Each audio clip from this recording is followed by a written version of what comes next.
I won the biggest lottery jackpot in state history, $384 million, but told no one. I called my family pretending to be desperate for money, just to see who cared. My mom hung up on me.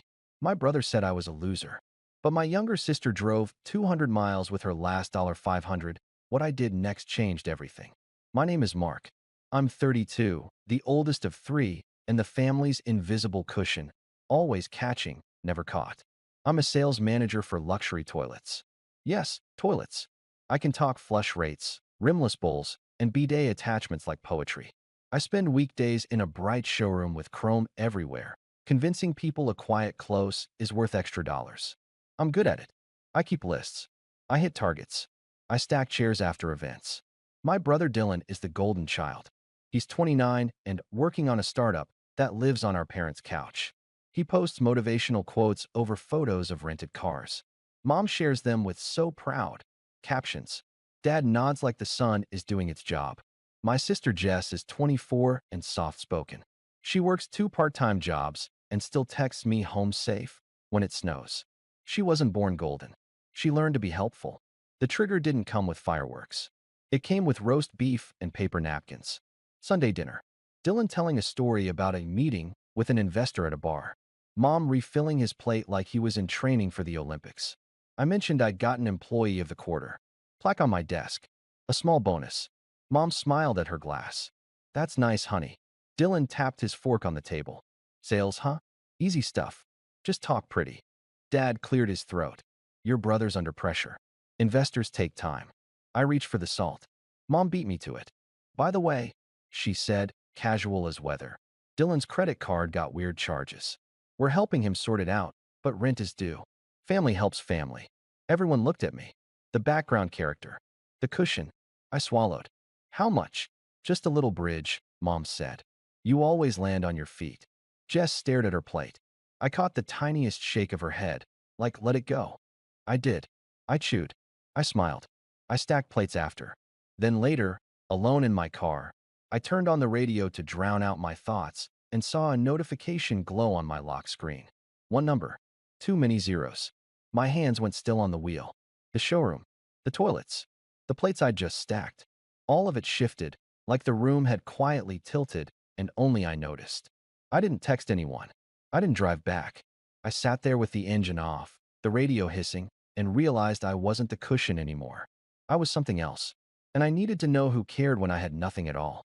2 nights earlier, after a long day of demonstrating soft-close lids to a couple arguing about grout, I stopped at a gas station. The clerk had a stack of lottery slips by the register.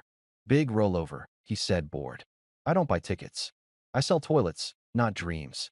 But I had 3 crumpled singles and a brain that wanted something dumb. Quick pick, I said. I tucked the ticket into the back of my wallet behind a laminated sheet of part numbers and finish codes. Saturday night. I was in bed scrolling past videos of people unboxing kitchen faucets when the results posted. I read them once. Twice. I got up. I turned on the light. I put the ticket down on the counter. I compared numbers again. $384 million. Biggest in state history. One winner. My throat went dry. I did the math everyone does. Lump sum, federal, state, fees. The numbers shrank and still didn't fit in my head. I opened my cabinets and laughed at my cheap pasta. I sat on the floor with my back against the dishwasher and waited for a voice to say, just kidding. Nothing. Morning came like nothing had happened. I still had to be at the showroom by 9. I still had a training on a new line of rimless bowls with antimicrobial glaze. I still had a mom who would ask if I could help Dylan with a tiny thing. That afternoon, an elderly couple came in asking about ADA heights. I showed them the comfort height models, the elongated seats, the dual flush buttons. I felt weirdly proud of all of it. People don't think about toilets until they have to.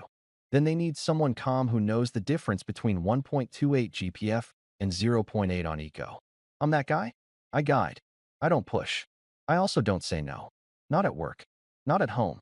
I kept thinking about a list I once made of money I'd given Dylan since college. $200 until Friday. $900 for gear. He returned the next day in a different color because he'd sold the original. $3,100 for a bridge that became a bridge to another bridge. He paid back $80 once, then told everyone he covered my rent. Mom repeated it at Thanksgiving like a fun fact. With Jess, it was different. She never asked for cash without a receipt. My car battery died, she'd say, eyes down, offering a screenshot of the invoice before I even answered. I'll pay you back in 3 parts. She would. Sometimes she'd tuck an extra $5 into my pocket with a note. Coffee. Our parents didn't see the difference. Or they pretended not to, because seeing it meant doing something. That night after the numbers, I didn't sleep. I fell into a rabbit hole of articles about lottery winners who became ghosts, saints, or headlines. I read about trusts, lawyers, accountants. I read about how in our state, you could stay anonymous if you used the right structures. I wrote down terms like blind trust, revocable, tax efficient. I made an appointment under a boring alias. The name on the ticket was mine, but the person who claimed it didn't have to be.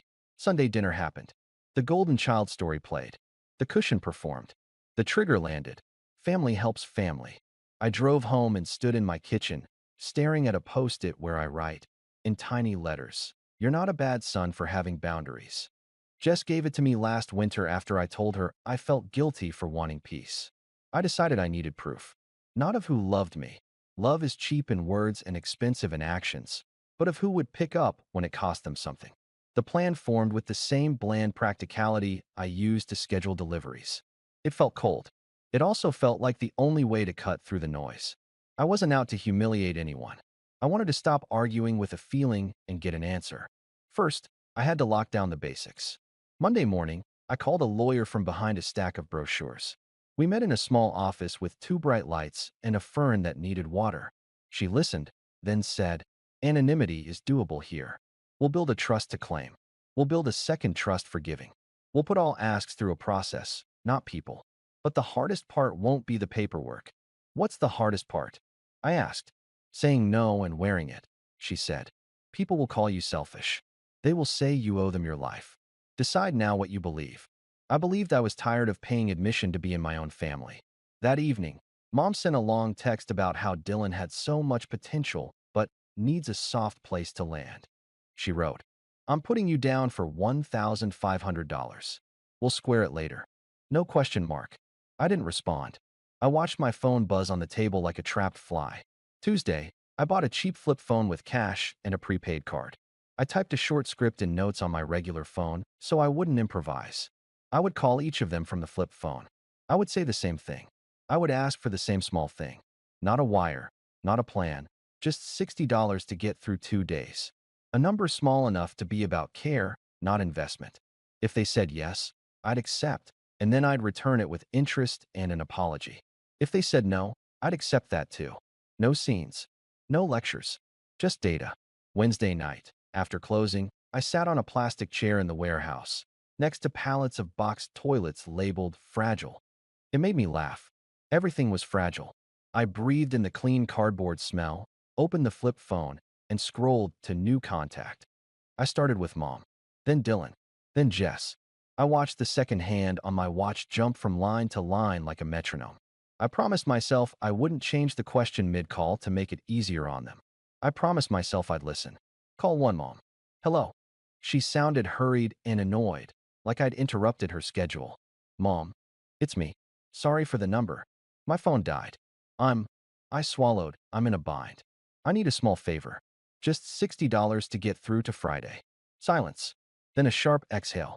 "Mark, if you'd budget like Dylan used to." "Mom, I haven't eaten today. I'll pay you back Friday." "You're being dramatic." Her voice went cool. "I'm on my way to get my nails done. I can't enable bad habits. Call your brother. He's always had a head for money." "Please," I said, hating how it sounded. "You're 32, she said. "Take responsibility." Click. I stared at the gray cinder block wall until the dial tone faded. "Call 2, Dylan." He answered on speaker. Music thumped. "Brew." "Dylan, it's me. Quick one. I need $60 for 2 days. I'll give you $80 back Friday." He laughed like I'd told a joke. "You? Mr. Toilets? Dude, hustle. Do a side gig. Sell some seat warmers." "I'm asking you." "Bad vibes," he said. "Besides, I'm leveraged right now. Everything's tied up in a deal. Also, wouldn't want to create dependency, you know? People gotta stand on their own too." His voice dropped. "You always look down on me for asking." Tables turn. "I didn't look down on you," I said. I fed you. Grammar police, he said. Loser. Click. The word landed in the same place it always did. 17, cafeteria, borrow me your lunch money. And me nodding because saying no felt like a fire alarm. Call 3, Jess. She picked up on the second ring. Hey, are you okay? Where are you? This isn't your number. I'm okay. I mean, no? I'm at a motel near the interstate. Long story. I need $60 until Friday. I'll pay you back the second it hits. If you can't, I get it. I have $520 in my account, she said, like reading a checklist. I'll bring cash. Text me the address. Jess, it's 200 miles. I'm leaving now, she said. Eat something if you can. Drink water. Keep the door locked. I'll stop for gas and be there by midnight. You don't have to. I know, she said. I want to. The line went quiet. I put the phone down and let my head hit the wall. The warehouse hum filled the space like a soft anthem. 3.5 hours later, 3 knocks on a cheap motel door. Our old code. I opened it to Jess with wind-tangled hair, red eyes, hoodie pulled tight. She pressed an envelope into my palm. There's $500. I'll be okay. I brought granola bars. You're eating one now. I sat on the edge of the bed and told her the truth, not the number. I'm not broke, I said. I asked to see who would show up. Mom hung up. Dylan laughed. You drove. She sank onto the bed beside me. I figured, she said. I'm not surprised. I'm just sad. I'm sorry I tested you. She shook her head. You didn't test me. You gave me a chance to be who I say I am. We sat in silence, the air conditioner rattling, a train far off. My chest stopped burning. This isn't about revenge, I said finally. This is about closure.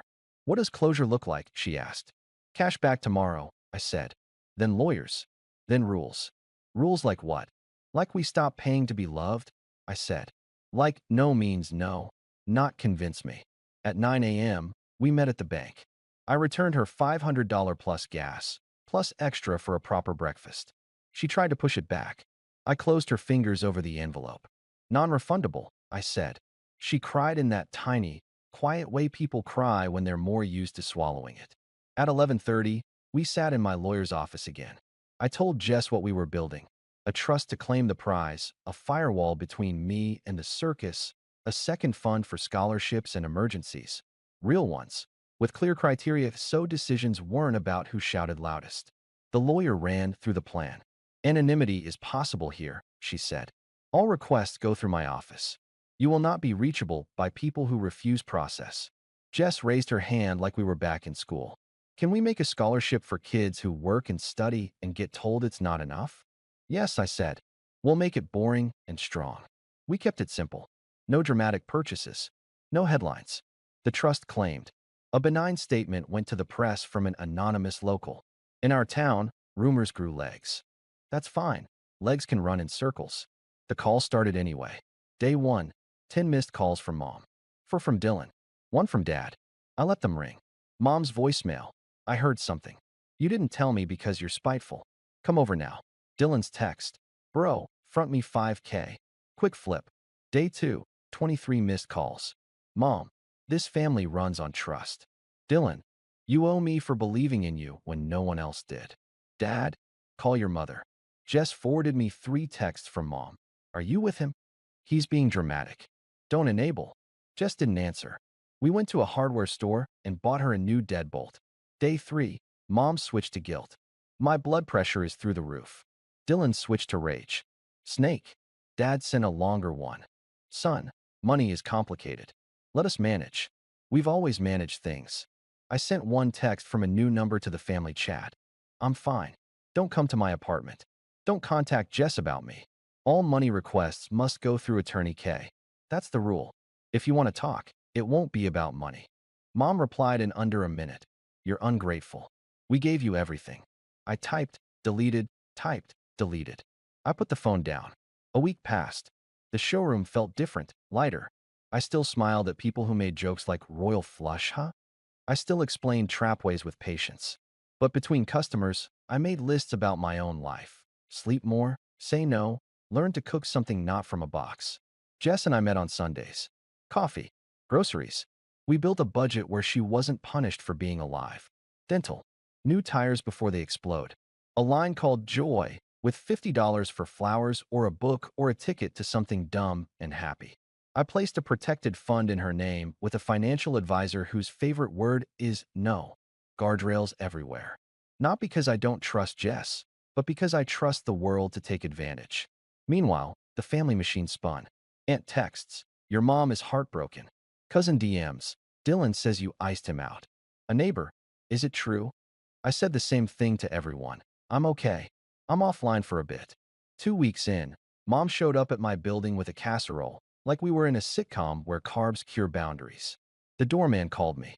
I went down. She stood in the lobby like a statue. "Mark," she said, thrusting the dish at me, smiling a smile that didn't reach her eyes. "Let's stop this silliness."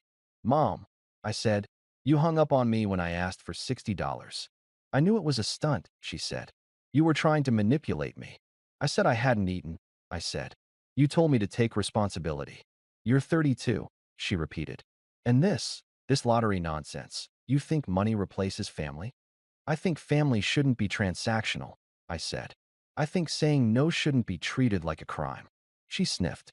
"Your brother needs a new start. A small investment. 50,000. It's nothing to you. It's everything to me if it keeps the old story running," I said. "New rule. I don't fund Dylan's ideas or clean up his fires.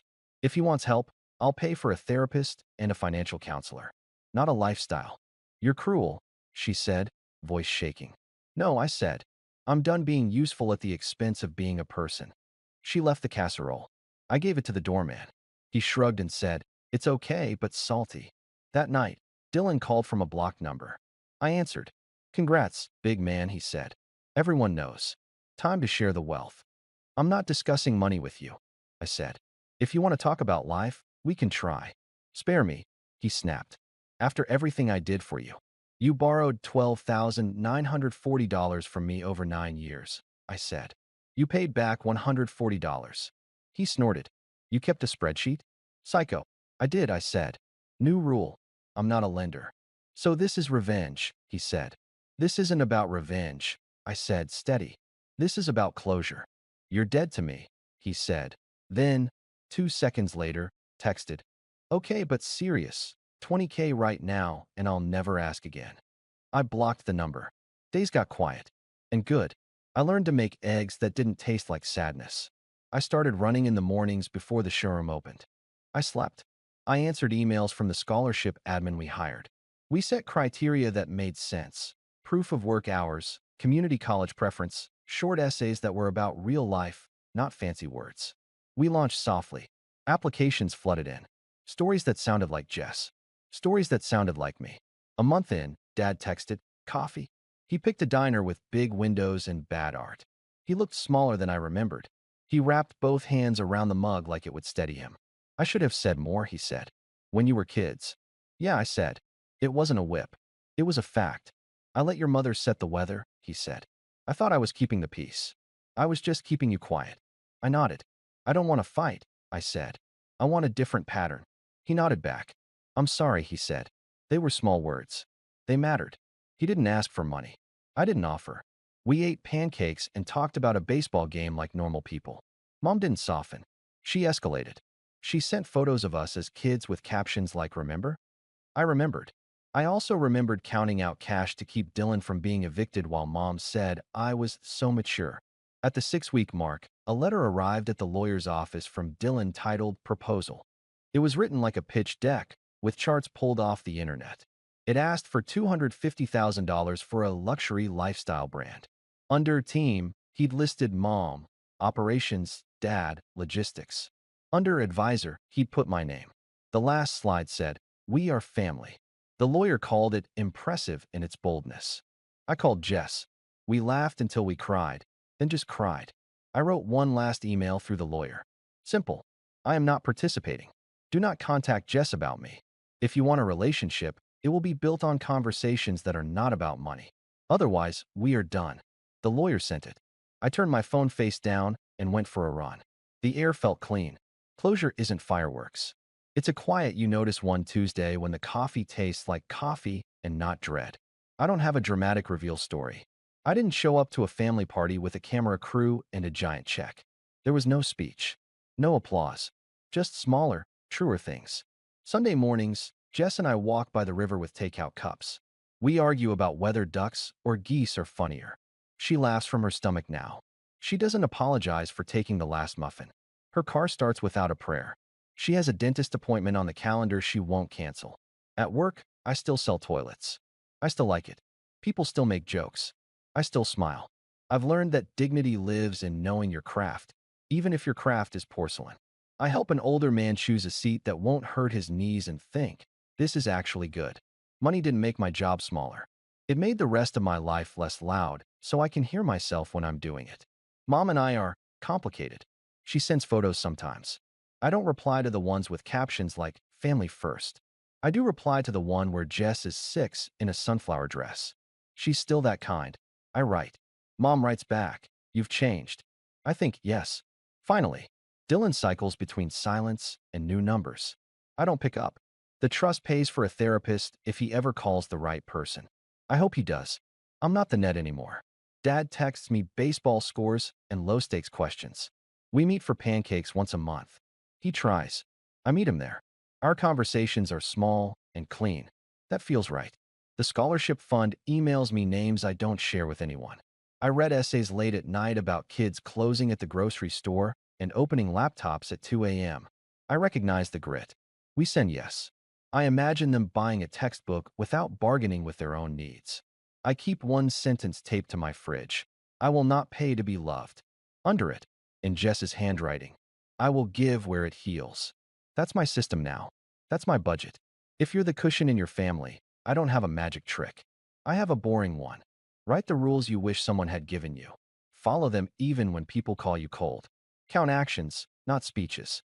Watch who drives 200 miles with their last $500 and who hangs up over $60. My name is Mark. I sell expensive toilets and sleep through the night. I won a lottery once and learned the real jackpot wasn't money. It was finally saying no and not apologizing. And dinner still happens. Sometimes it's just me and Jess at a diner with bad art, splitting pie. We pay for our own plates. We leave a good tip. We walk out into the kind of quiet you can live in.